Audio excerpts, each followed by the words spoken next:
So we are very pleased using this kind of event to indicate to the university what heritage research is about, all the different nuances and the different niche of lives that actually subtly bring up issues about heritage. And in that sense, endangered language is a very interesting topic because most people don't say endangered language and heritage. But endangered language, heritage, identity, politics, ways of living in the present that is changing is totally interconnected and very relevant. So we were very pleased indeed that Mark Turin was willing to come and share with us his experience. So Mark is an anthropologist and a linguist. He got his PhD from Leiden.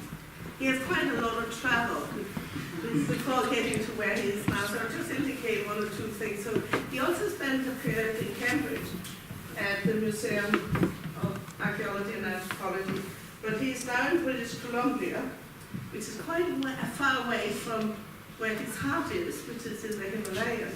But I think it's likely to get divided, and he seems somewhat invested in the northwest coast of Canada by now. But then he is a professor of anthropology, and he's chair and very much involved with the First Nations and the issues of endangered languages when you get into America as opposed to Asia. And he's chair of the First Nation and Endangered Language Program at the British Columbia. He has been involved with Yale also and chairing the Research Associate here in Cambridge. He's been directing the World Oral Literature Project, which is about documenting and making accessible oral traditions, oral literature, or all versions of the world. Simon, please come and find the seat. So you can see already now it starts to interconnect with lots of issues like the digital humanities, regional studies of the Himalayas, endangered languages, and through that also endangered culture and practices, which get us into politics and sociology. So as an anthropologist, Mark Turin is bringing language and the study of language, the study of endangered language, into many different dimensions of how we engage with and live in the world.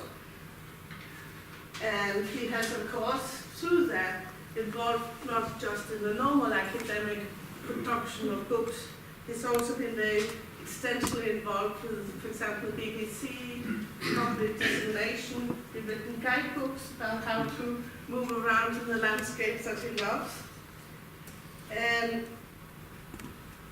got the grants and the books and the projects, but then all the time I think also pulled back to those particular kind of community that he loves to study.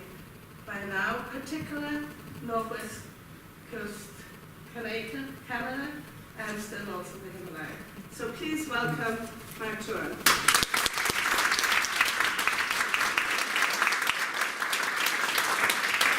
Sorry, I forgot all the practical things I was supposed to say. So I have to tell you this is being recorded.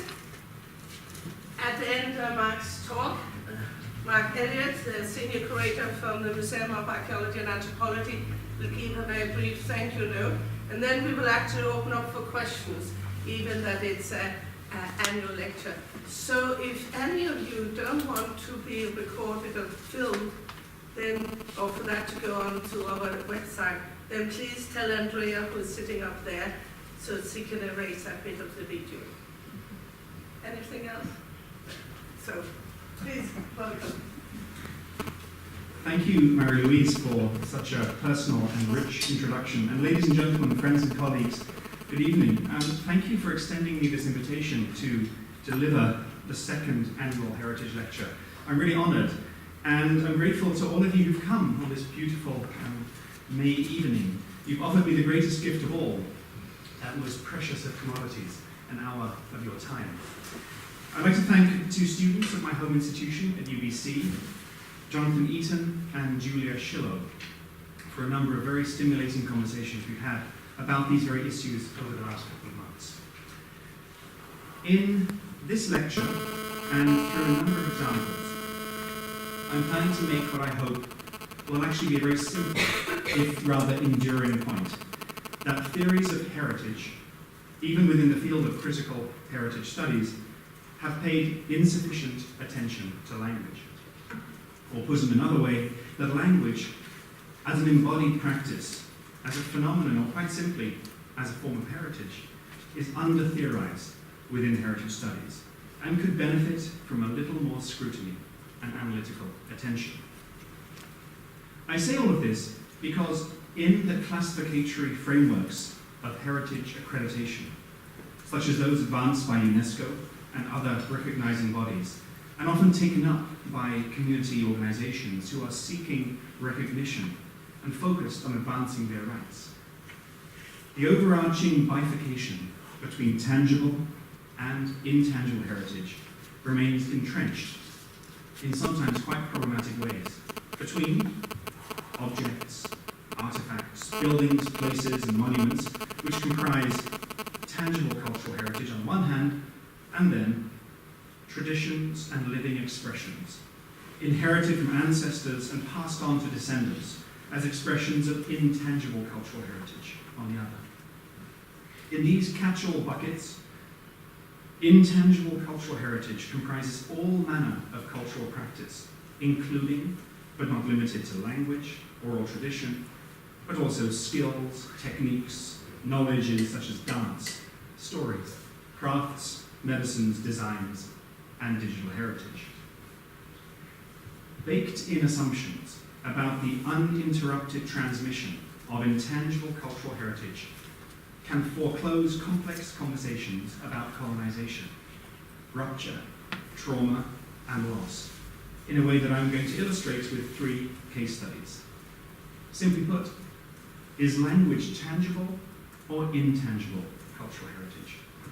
And from a speaker perspective, does it even matter? And then, what happens when language is no longer a lived or living expression?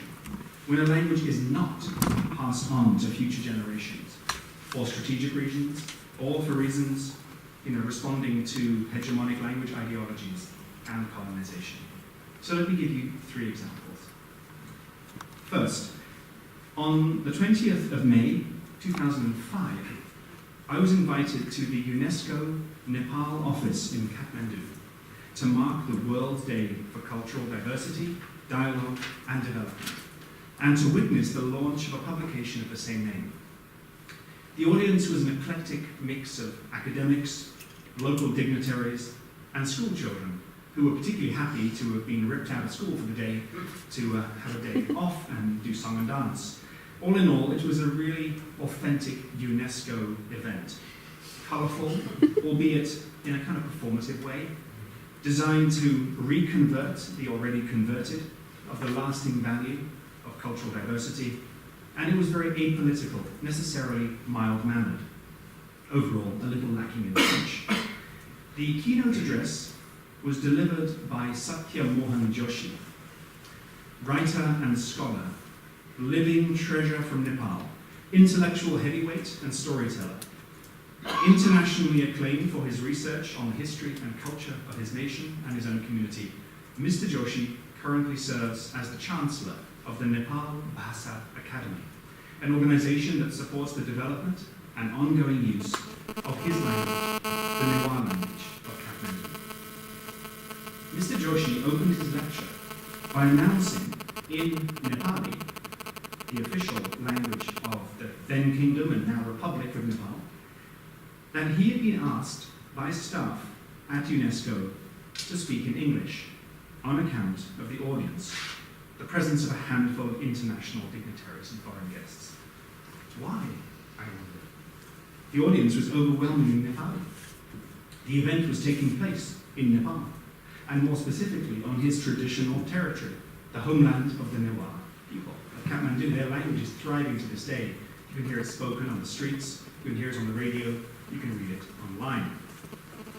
Would it not have been possible, in fact, even more appropriate, for Mr. Joshi to deliver his lecture in his exquisite Nepali, or better still, his erudite Nepal Bhasa or Newari, and circulate an English translation for the few non-Nepali speaking expatriates. What does it mean when an organization such as UNESCO, committed as it is to advocacy and agency in the fields of education, science, culture, communication, and information, chooses to restrict its frame of linguistic reference to that of English, a narrowing, tightening constriction that throttles the implementation of its own mandate? To cannibalize Marshall McLuhan on that sunny Friday in Kathmandu, the medium of Mr. Joshi's delivery was more memorable than the message. For my second example, let me take you now, briefly, to Sikkim, one of India's smallest and least populous states, nestled to the east of Nepal, the west of Bhutan, to the south of Chinese Tibet, and to the north of West Bengal, in the eastern Himalayas. In the same year as that UNESCO event that I attended, I was invited to direct the first modern linguistic survey of Sikkim through the Namgyal Institute of Tibetology in the capital of Gangtok, with the support of the Department of Human Resource Development of the state government. The goal of the survey was to generate a better understanding of the complex reality of language use and to evaluate local language teaching in government schools in Sikkim. Sikkim is home to a number of increasingly endangered indigenous languages, including but not limited to Lepcha, Limbu, Bhutia, also known as Denzonke. Each of these are autochthonous to what is now the state of Sikkim.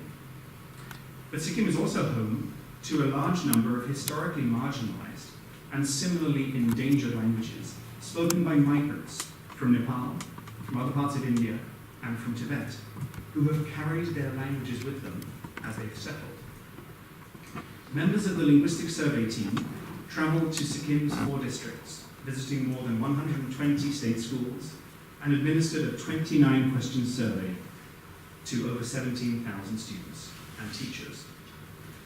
Included in the survey were questions on which language and languages the respondent speaks with his or her parents, grandparents, and siblings, which languages the respondent's kin speak with one another, how many languages the respondent can speak and write, which ones, questions on all the different domains of language use, songs, shopping lists, TV, and crucially, which language the respondent identifies as her or his mother tongue. Take this anonymized survey as an example, in which a 19-year-old female student responds to questions 7 to 13 by identifying Nepali, English, and Hindi as her primary languages. From observations during the survey process and the analysis of the returns, students answered this question on their mother tongue in a number of different ways. In the case of this student, she identified Lepcha as her mother tongue, a language in which she has no stated ability. In general, the answers to this question, 21, on mother tongue, ranged very widely. Some students wrote down what language they spoke at home. Others wrote down the name of the language they thought they should be speaking at home. Some read the question as a way of asking for their ethnicity, mother tongue instead of tribal status, caste, or ethnic group. And some understood the question to be one of origin, one of belonging, and one, quite simply, of heritage. Some students just turned to the teacher and asked them what to write down. Respondents answered this open-ended question by filling in with whatever meaning they found most appropriate. As one student said to me when I turned to him, he said quite indignantly, "Of course I have a mother tongue, I just don't speak it." The political and strategic sophistication of the student responses to this survey has led me to ask myself whether language only becomes heritage when it's no longer spoken. In other words, when language is embodied as a lived and living practice, the organizing framework of heritage may be less relevant. In fact, we could even argue that thinking about language as heritage is already a sign that competence and practice and transmission are ebbing away, moving in a troubling direction away from fluency towards diminishment. I've come to the conclusion, quite simply, that we need a better language to talk about language. And for my third case study, I'm going to take you to Canada, and specifically to Western Canada, the province where I live now, so curiously and so problematically named British Columbia. I hadn't fully appreciated when I moved to Canada what a rich place it would be to study and think about language, and in particular, to explore the question of language as heritage. In 2009, Canada's Commissioner of Official Languages, Graham Fraser, was quoted as saying, "In the same way that race is at the core of an American experience, and class is at the core of British experience, I think that language is at the core of Canadian experience." While Fraser was referring to the friction inherent in the relationship between English and French, I'd argue that the powerful tensions that exist between Indigenous and official languages are entirely central to the Canadian experience. As a nation, Canada is internationally recognized and celebrated for its federally mandated bilingualism.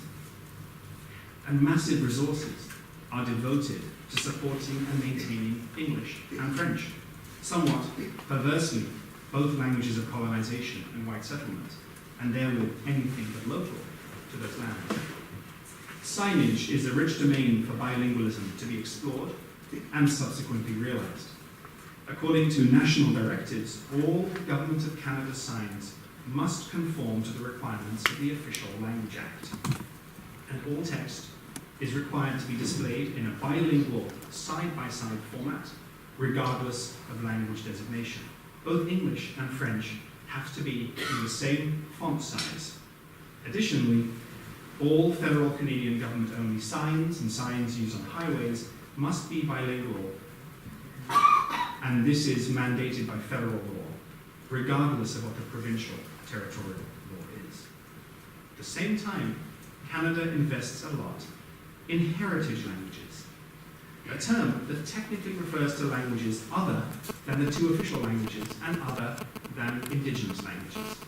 As Duff and Lee outlined in their 2019 article, Canada has long been a leader in developing proactive policies and initiatives to support minority and heritage language instruction and maintenance.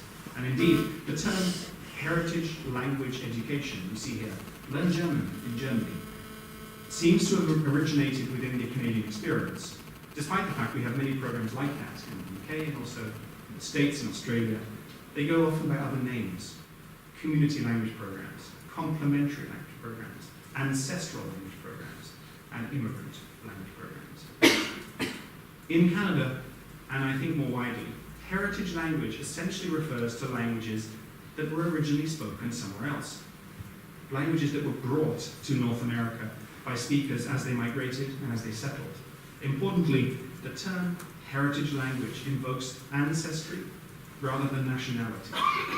It's agnostic about contemporary spoken ability. So you're conversational but not able to write.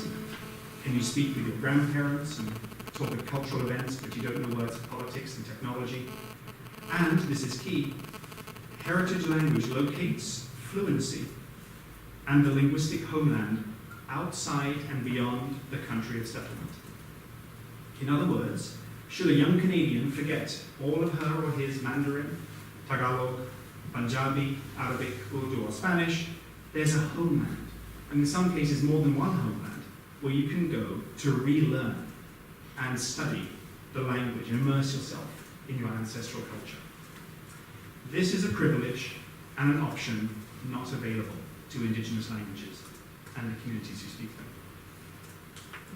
First Nations languages have been spoken and sung for thousands of years on the territories currently known as Canada.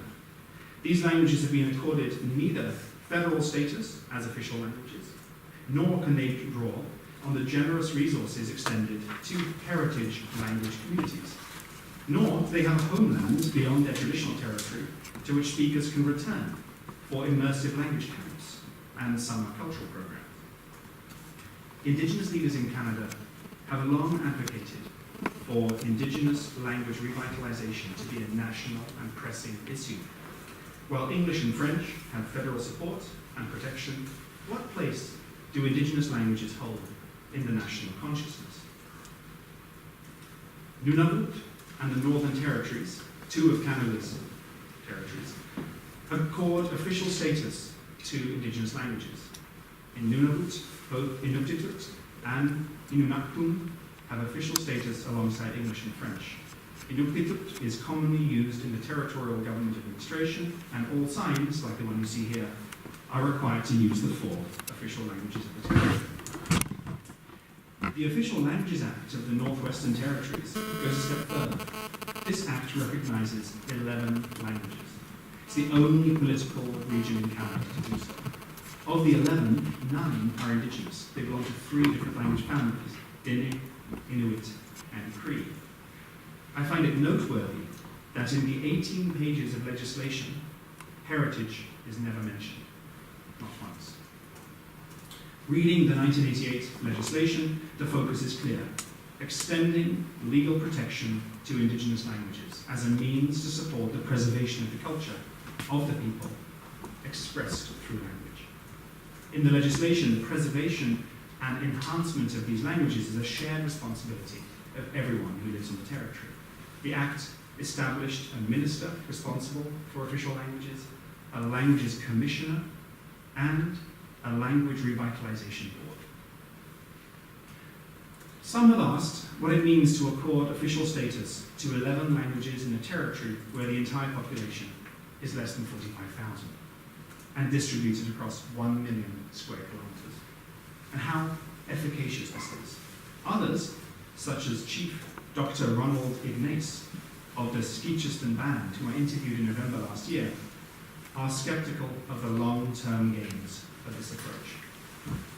Dr. Ignace's interpretation of the Official Languages Act of the Northwest Territory is that the consequence of its promulgation has been that the lion's share of resources flow to increased linguistic bureaucratization, translating laws, legislation, and government documents into 9 Indigenous languages. Little money left, therefore, for communities to actually strengthen and enhance their spoken abilities. According to Chief Ignace, the Northwest Territory now have ever more documents in Indigenous languages and ever fewer speakers. Instead, he argues the focus at the federal level, a struggle that he's been involved in for 30 years, should be on legislative recognition rather than official status, to avoid allocating all resources to administration. On December 6, 2016, Canadian Prime Minister Justin Trudeau delivered a very carefully prepared speech to the Assembly of First Nations Chiefs. Riding high on a wave of popularity that accompanied his recent election, Trudeau committed the federal government of Canada to enacting an Indigenous Languages Act, co-developed with Indigenous peoples, with the goal of ensuring the preservation, protection, and revitalization of First Nations, Métis, and Inuit languages in this country. The legislation is now wending its way through Parliament, and Dr. Ignace and other Indigenous leaders are working tirelessly to ensure that it produces long-term, stable, predictable funding so that communities can begin training teachers and establishing curriculum programs that will nurture the next generation of language speakers, rather than more multilingual tax returns. The 1996 Universal Declaration of Linguistic Rights has not been formally adopted by the UN. In it, linguistic rights are defined as the right to express yourself in your own language, in both personal and professional settings. The Declaration considers all languages to be equal, and it rejects the term official, regional, or minority language, strongly advocating for the full use of all languages that are spoken by communities. Sahaia May Talbot was born in February 2014 to her Dene Chipewyan mother, Shane Catholic Valpi, in Canada's Northwest Territory. Sahaia, you see her on the left, smiling, went without a birth certificate for a whole year because the territorial government was unable to register a name that was not written in the Roman alphabet. In October 2015, the Northwest Territories Language Commissioner, established by the Act of which I just spoke, Shannon Goldberg, acknowledged that the territorial government had an obligation to provide services in all of its official languages, including Indigenous languages, for birth certificates and registration. By not allowing and not supporting names that contained diphthongs and diacritics, Goldberg noted that one act, the Vital Statistics Act, had violated the spirit of another act, the Official Languages Act. Valpy's story promoted amendments to the Northwest Territories legislation in July 2017. At that point, many people thought the case had been concluded successfully, but these changes have not yet been implemented. "I haven't won the battle yet," Ms. Valpy said in a CBC interview. "A part of me feels I should just give up." But thankfully for her children and for many other families in the territories, she's become an advocate for the cause. Sahaya has now been joined by her younger sister, Nael, whose first name is spelt without the intervocalic glottal stop on her birth certificate. The glottal stop in Dene is crucial for the pronunciation and meaning of both names.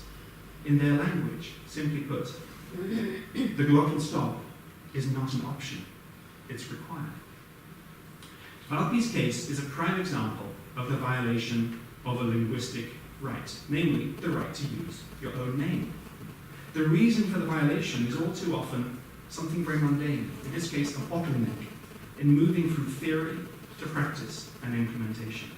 According to media reports, the cause of the blockage appears to be a lingering worry that the introduction of non-Roman characters and fonts into their database will cause meltdown. While the amendment that supported the citizens of the territories to have their names represented accurately was passed into legislation some years ago now, a right is not merely fulfilled by acknowledging a wrong and by advancing a law. Technology and logistics have to catch up. There has to be a will to see the changes through and follow legislation into implementation. This high-profile case has garnered national media attention, helped change territorial law, and gained support of high-profile government officials. But the process is slow and ongoing, and will only see successful conclusion because of the persistence, the resources and skills of Ms. Valpy, a committed community activist, whose extraordinary work I'd just like to recognize here. "The paperwork's crazy," she said recently, and then you have elders who can't properly read or write. Too many of us are still unaware of the rich linguistic diversity of Indigenous languages spoken around us, of the understandings and knowledge encoded within these languages and their importance to community. Connected to territory through traditional ecological knowledge and ceremony, Indigenous languages have vast historical depth and are at the same time entirely modern. Visible on social media, mobilized through online dictionaries, radio, art and music, Indigenous languages are spoken and taught in communities from Hawaii to Nepal, Greenland to South Africa. The bitter irony of the current context is inescapable. Colonial governments have, for centuries, marshaled their economic and military administrative might to extinguish Indigenous voices. Now, in the 11th hour, governments are looking to resource that which they first set out to destroy. Many Indigenous commentators point to the fact that benign neglect would have been a lot less damaging and more welcome than 2 centuries of violence, followed by a last-minute U-turn.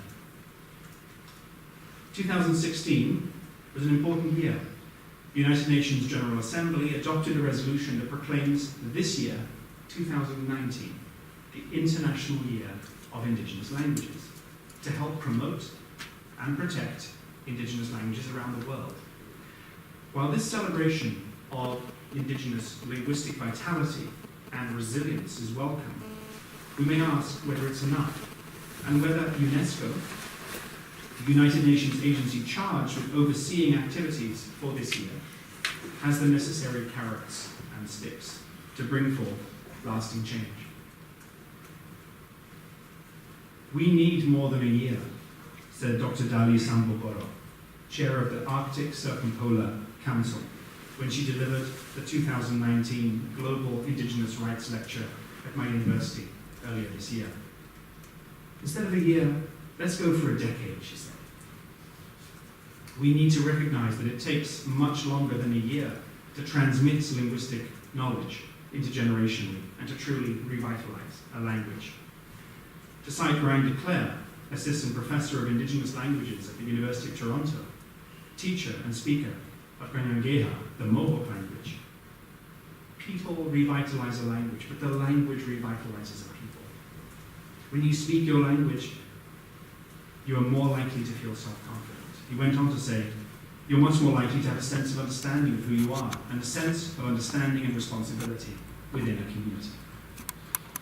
Recalling the central relevance of language to many other aspects of community health, the transformative healing nature and the holistic benefits of language revitalization have much wider impact and relevance than linguistic vitality alone. Recent studies demonstrate both the central relevance of language to many aspects of community well-being and how the healing nature and benefits of language revitalization have an impact beyond creating new speakers, underscoring the interrelatedness of language and well-being. This Canadian study showed a powerful correlation between Indigenous language use and a decrease in Aboriginal suicide rates in British Columbia. Such research helps to highlight the multidimensional nature of language revitalization and its wide-ranging impact on the lives and the livelihoods of communities. Language, like heritage, is ever less a thing and ever more a discourse. Language, like heritage, is a way of making meaning, and in the process, engaging with political needs.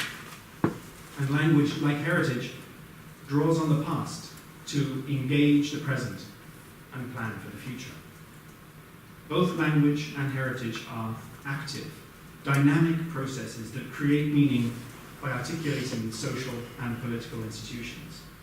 In both heritage studies and in language studies, we're moving away from the idea of objects and qualities conferred by specialists or experts towards more inclusive, democratic, and more nuanced frames of reference that privilege processes and social meaning, ones that are rich in context and distributed through densely saturated media networks.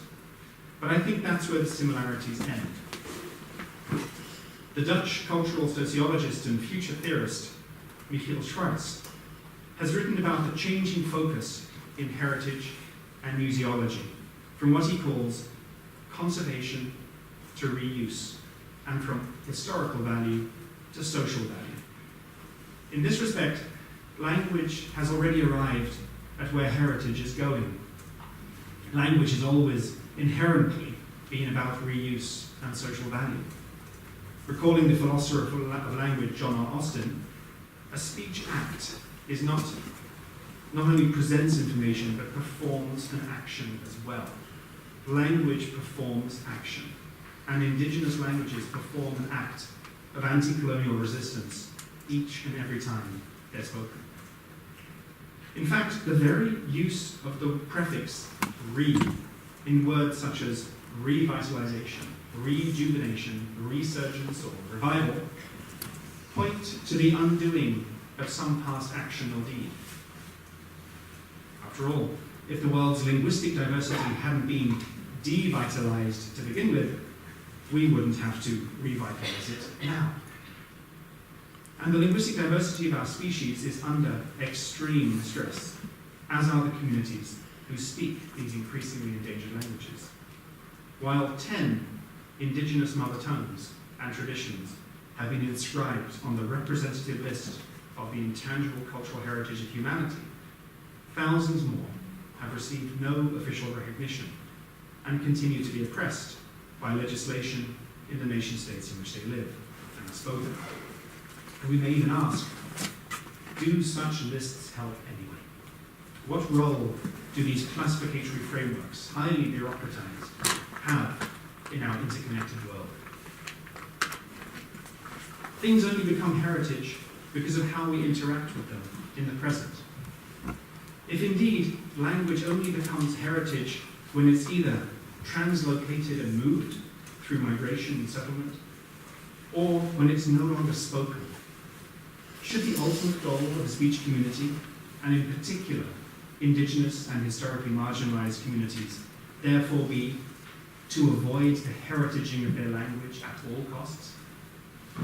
Or, in other words, if your language has been identified as heritage, does that mean almost categorically that it's consigned to the past or located in a distant land?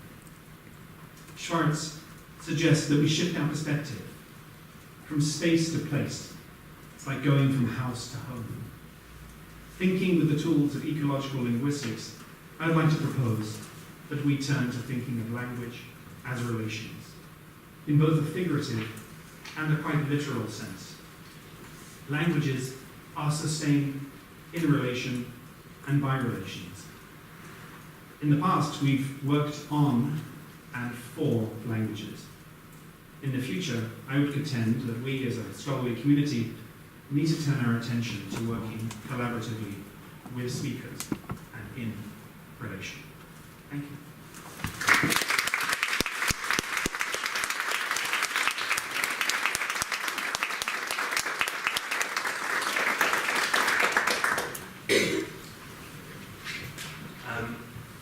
Thank you very much, Mark. I suppose my role is to offer a little bit of buffer time so people can think about questions. Thanks very much for a lecture that was every bit as rich, engaged and passionate as we could have expected. You offered a very deceptively simple argument that language needs to be engaged with more closely within the rubric of heritage, but have set a challenge for all of us in this room. You've questioned our classification of heritage as tangible or intangible. You've highlighted the damage that can be done by tiny, perhaps apparently innocuous legislative measures. And we might consider what other barriers exist in our own practice. I'm sure I am. As a museum practitioner, all of this forces a reflection for me on the violence that has been enacted on Indigenous languages and knowledge systems through academic and curatorial processes, including heritaging or museumizing or translation, and the role that institutions such as museums in a small town in East Anglia or anywhere else can play in addressing goals that might not at first be our own in ways that might not at first be our own. And I'd just like to thank you on behalf of all of us. Thank you very much.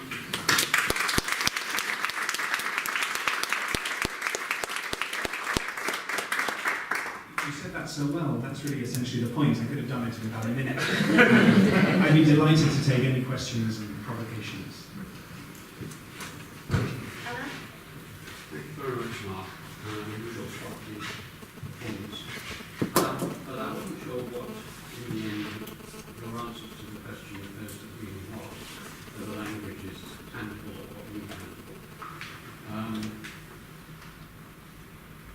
When I was teaching on technologies, I came across a definition of technology from Brodel, a historian, saying that technology is not things, it's the things plus the knowledge of how you use the things. So technology is a ship, and the knowledge of how you tie the ropes and how you meet the stars and so on.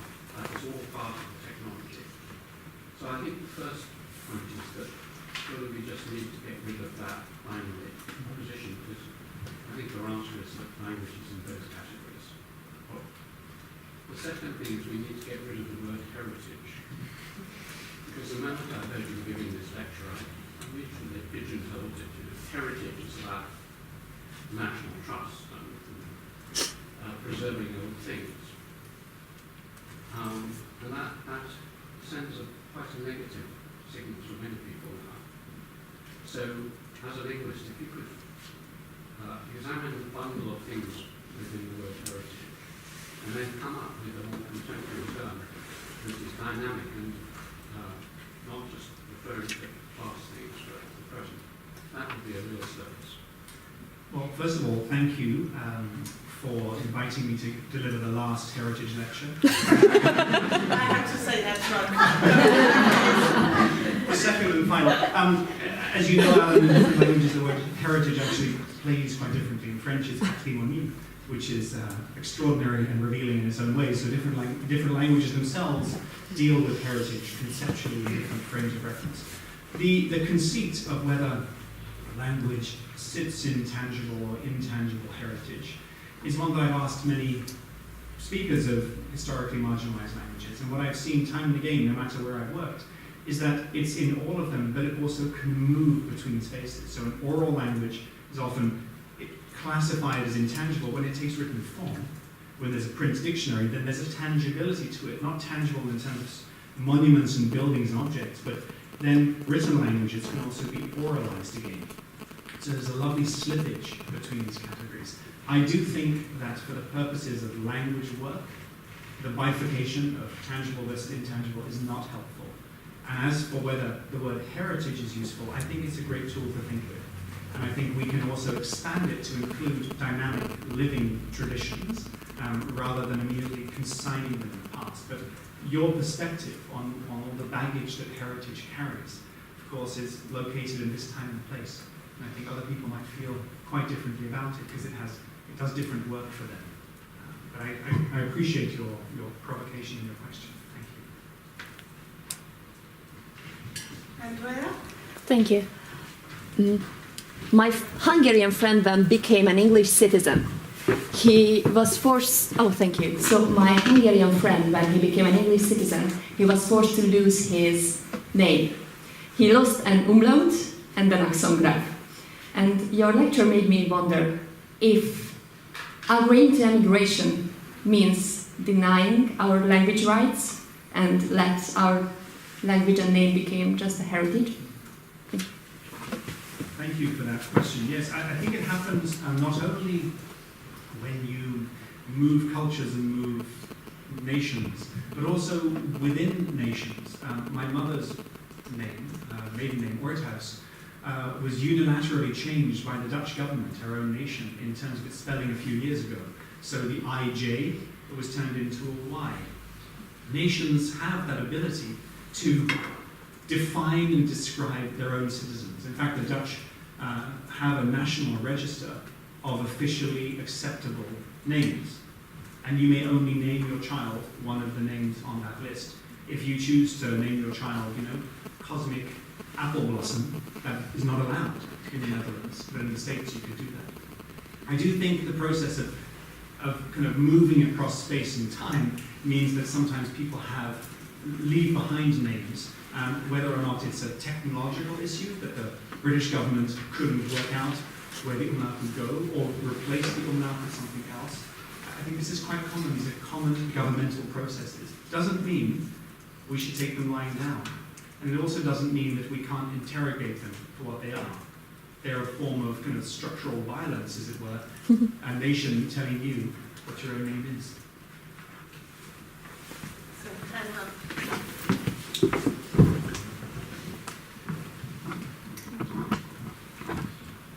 So in terms of teaching and therefore propagating indigenous or marginalized languages, there's then the inherent problem of becoming standardized in order to be taught, and what that does to the concept of language living.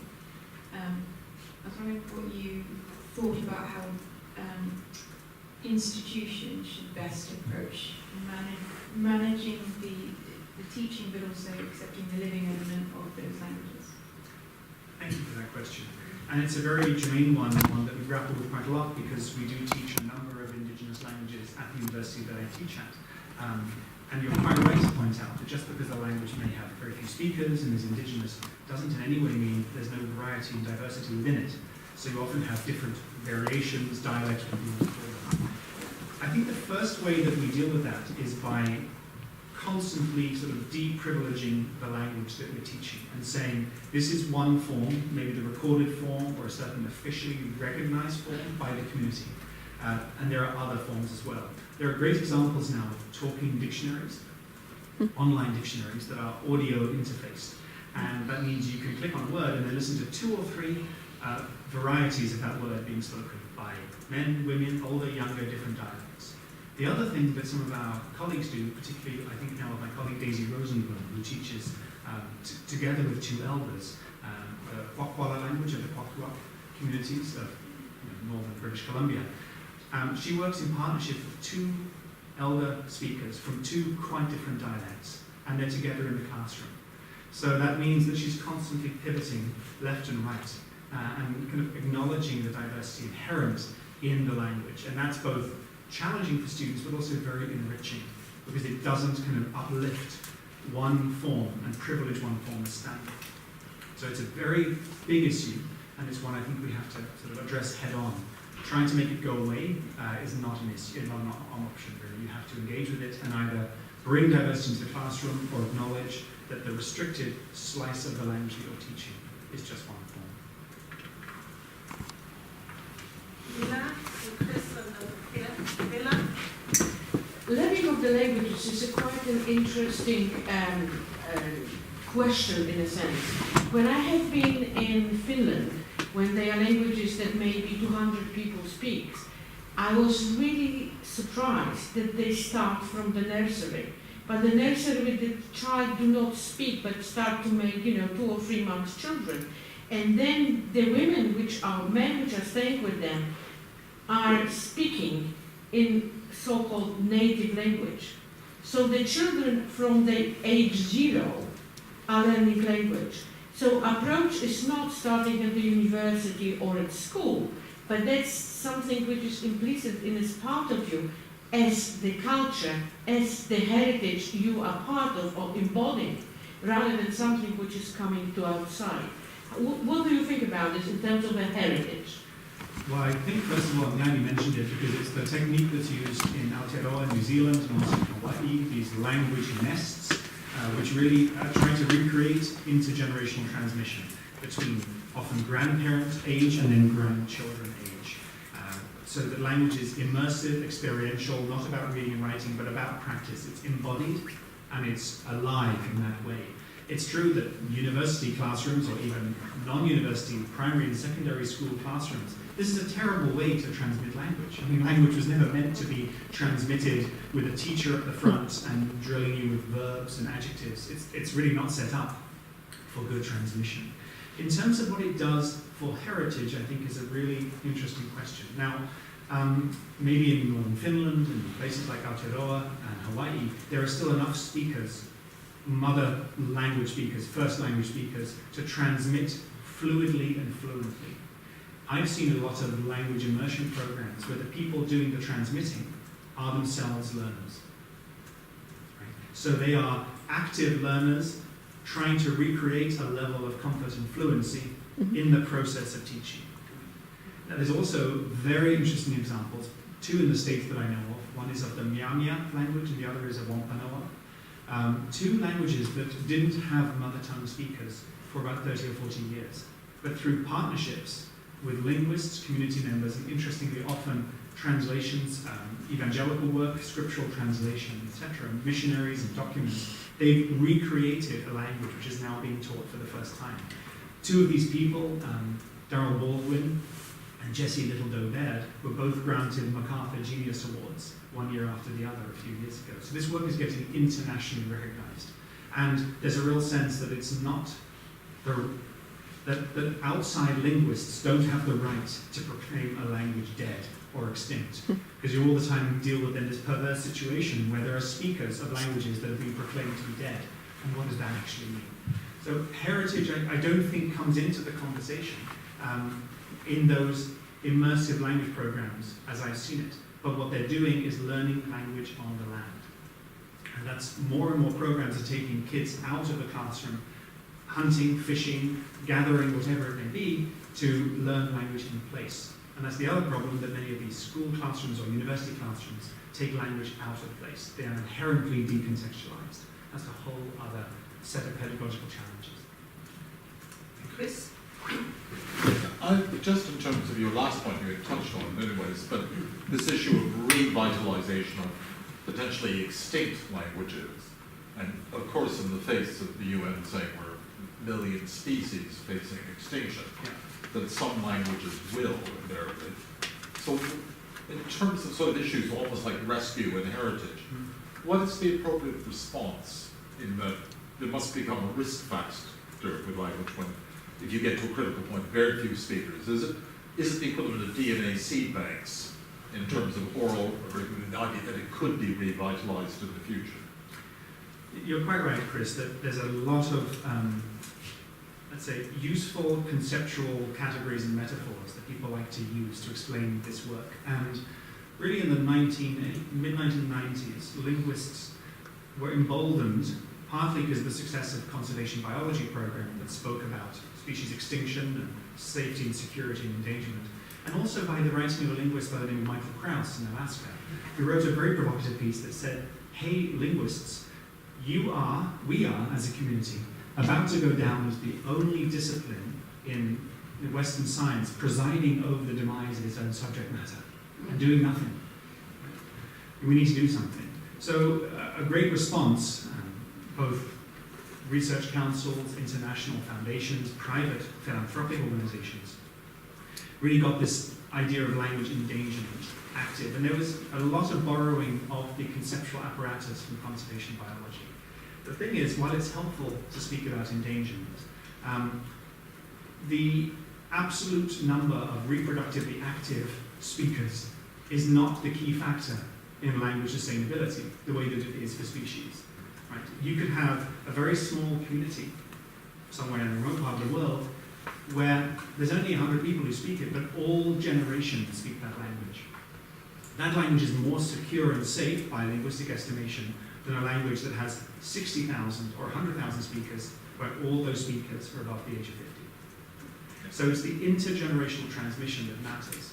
There are also no captive breeding programs outside of university language courses for languages. Right? We don't have zoos, and a number of organizations have tried. Google has gotten involved, and other foundations are kind of trying to do this mass collection and curation of linguistic data. There is the point, however, that if you think about the work as multi-stage, without good documentation, there's no chance of bringing a language back. So some communities are focusing their attention right now on documentation. They say, we don't want to be involved in revitalization right now. We want to document. If we're ready, we'll reactivate those collections. Others are moving through straight into revitalization programs. And there's a real tussle, which goes on to this day, between some linguistic field workers who say, it's our duty to document as much as we can, even if communities don't want that.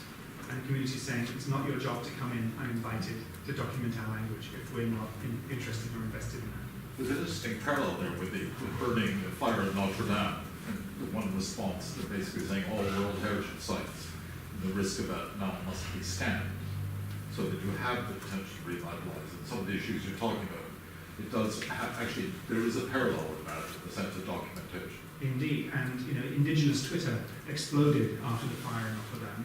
Obviously very concerned and devastated, but also this is a mass outpouring for something that happens to us every day.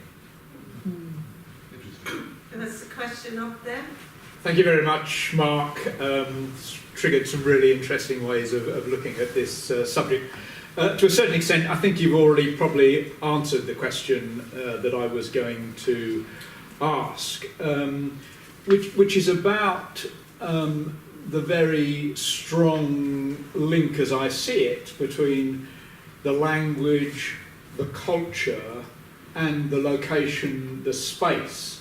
And I very much liked your mentioning the link to the use of ecological terms that make sense within their own management of their biodiverse environments. And to take an extreme position, is a family talking an indigenous language in a tower block in a major urban space really a living language? And I'm thinking particularly, because I know your experience in Nepal, of the very sad exodus of a lot of the Nepalese to urban areas some distance from Paul.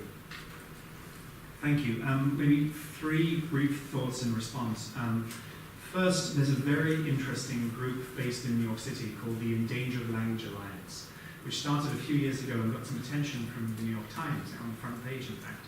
And it's a group of committed field linguists who realized not only about the carbon footprint, but you don't need to get on a plane and fly around the world, because New York City is home to 623 indigenous languages that have come to New York as people migrate and move for opportunities. The problem has been that those communities, often within the cultural realm of diaspora communities, are overwritten by a dominant language. So whether it be people from the Himalayas or from Mexico, etc., who are kind of clustered with the Mexican expatriate community, but speak indigenous languages in home, in the workplace, if they have friends to speak with. The second point is that as people move, sometimes you see remarkable stories of kind of linguistic reconnection. After some of these films about Tibet that were necessarily filmed outside of Tibet, some in the Andes and also some in the Atlas Mountains in northern Africa, Tibetan extras and communities who'd been brought to film in those places felt so immediately comfortable in these mountain environments, they set up home and settled, and have been using the Tibetan language in completely different but equally mountainous ecosystems. A very interesting example of kind of a language moving and reconnecting, albeit in a different space. The last example perhaps is more poignant, and I should say I've seen that very process that you described of kind of linguistic attrition and diminishment in the Himalayas. I've worked with a number of speakers of indigenous languages, elders who are absolutely fluent and performatively expert in their language, in their village, in their tradition. And then as we've moved together to Kathmandu, for medical treatment or for other reasons, they found ever less that they can speak about in their language. No words for bus, no word for technology, etc. And they've actually, in the space of one day, an 8-hour bus ride, sort of transitioned from being proud speakers of their language in a village context to awkward speakers of Nepali in the national context in the city. So, yes, the location does matter, and it can do a huge amount of damage to language. At the same time, there are these glimmers of hope and sparks of unexpected sort of vitality. Thank you, that's very helpful. Thank you. Okay, a few more questions because it's so exciting. Thank you very much, Mark, for that lecture. Your story about those two, young girls whose name caused all this controversy, spelled in a highly complex orthography, really made me think about my own work in the Middle East. I did a lot of work with native minority communities who speak languages which are not written down. And I've done a lot of workshops trying to teach the communities, the speakers, how to write down their language, which is an incredibly challenging task. If you've never written down your language, to actually write it down. And of course, I myself have done documentation as a scholar of their languages, but when I first started to work in these workshops, I would try to actually teach them the somewhat complex transcription system I use with a variety of phonetic symbols and diacritics, which look very much like these native, these Northwest, these First Nations languages orthographically. And then I came across a lot of consternation, and it was really an obstacle. And then they said, well, can't we just adapt and we need to write in the modern world things down on our keyboards, which don't have all these symbols. Not default keyboards or iPads or whatever, they don't have all these symbols. So now I've changed my policy and I teach highly simplified orthography, which is simply usable on a default keyboard, and this has actually been the key to facilitating them to write their own language. And it's sort of an adaptation to the wider world. And if I was to dig in and say, right, you need to write, you need to have your own particular orthography reflecting exactly the phonetics of your language, that would be disenfranchising from the actual documenting and preserving their own heritage. So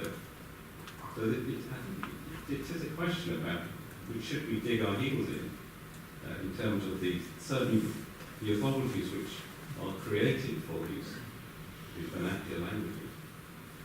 I'm very happy to answer this question, and thank you for the analogy and the example you gave of your own work as well. The languages of what's called outside of Canada, the Pacific Northwest, but that whole strip of coastline are extraordinary for many reasons. Phonologically, semantically, syntactically, extremely complex. But also they're extraordinary because behind pretty much every writing system of any of the 34 indigenous languages that we see lies an eccentric European linguist, and not the same one. So this was an early era of kind of linguistic documentation and exploration. And many of the linguists who worked on these languages created their own specially modified variant of the International Phonetic Alphabet, within that the North American Phonetic Alphabet. And it's been a cause of ongoing discussion and consternation. Some communities, as you described in your work, feel that firstly their language was taken away through residential school or dislocation, colonial policy, and then there was a second wave of alienation, which is they were detached from their language by the writing system given them by the linguist. And I spend a lot of time with elders who can speak language but can't read and write, and with young people who can read and write but can't speak.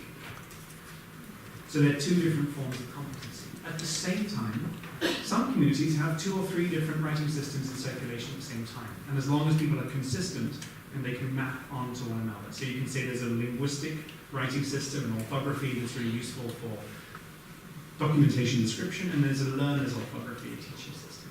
At the same time, other communities are saying, don't simplify our writing system. Everything else has been taken away from us. This is uniquely ours, and the fact that it's a little bit scary is a good thing, right? Because it sort of disincentivizes touristic engagement.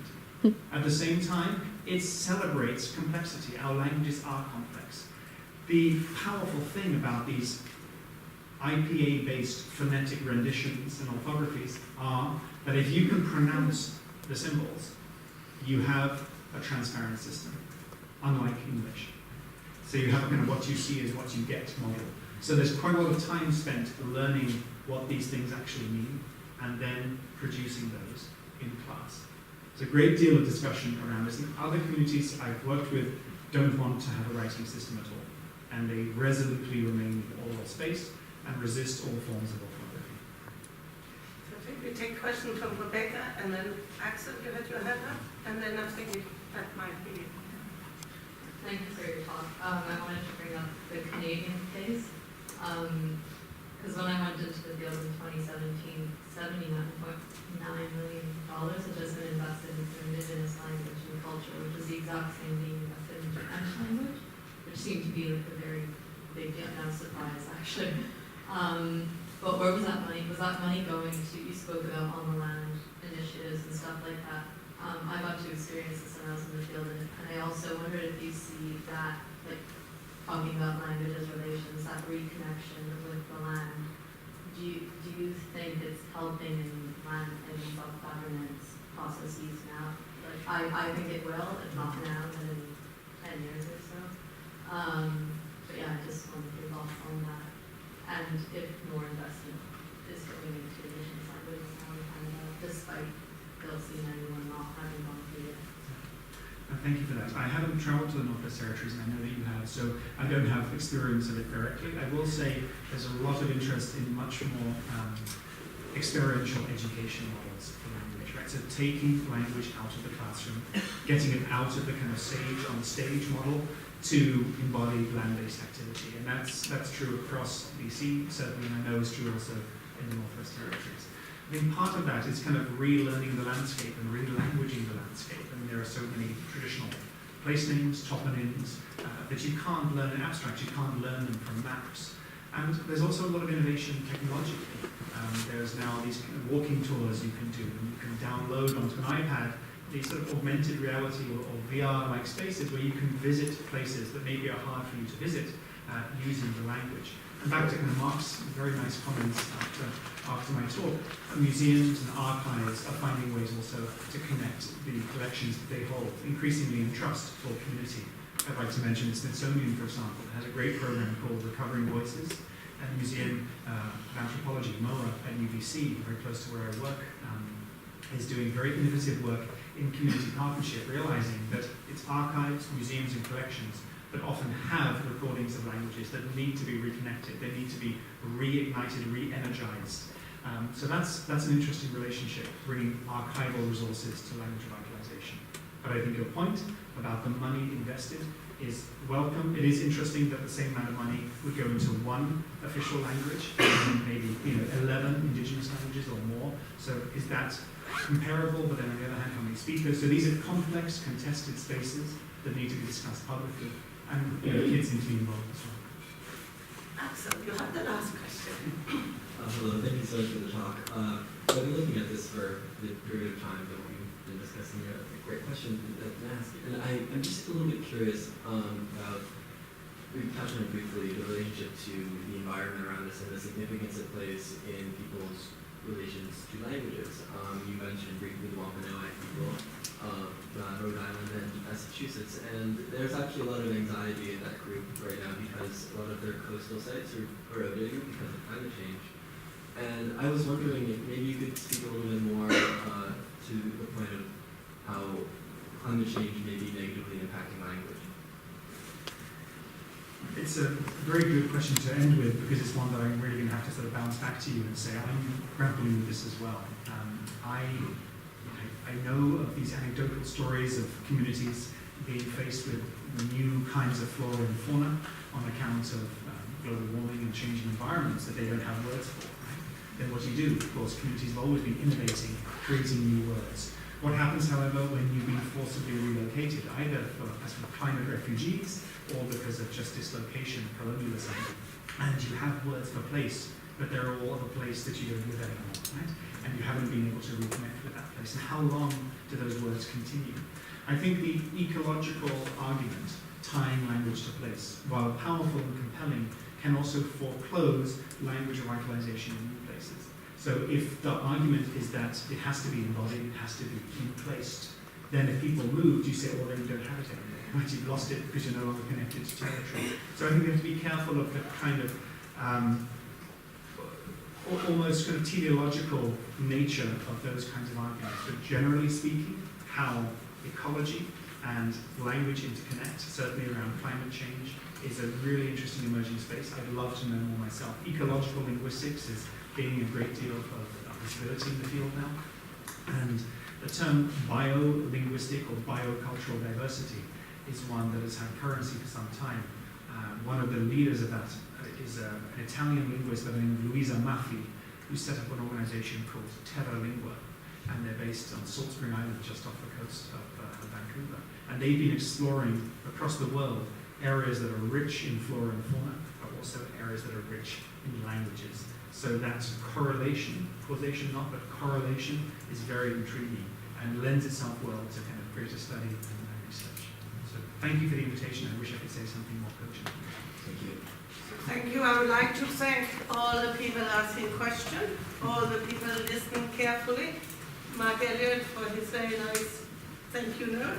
And please, with all of you, could we thank Mark Turin for having entertained and fed us so many ideas for a bit more than an hour. Thank you.